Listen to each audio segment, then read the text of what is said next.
एक बात हमेशा याद रखना, परिस्थितियां कभी भी हमें सीधा नहीं हराती हैं।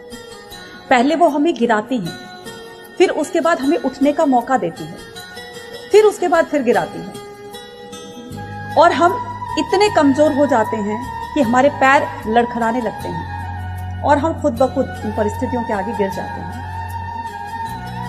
एक सिचुएशन आती है कि जब लगने लगता है कि हमारे साथ कोई नहीं है, इवन भगवान पर से भी विश्वास खत्म होने लगता है।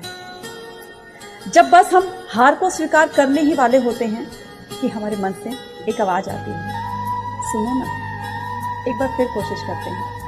हो सकता है इस बार तस्वीर कुछ अलग ही हो, हम जीत जाएं और यही हमारा निर्णय हमारी जीत का कारण बनती है ना।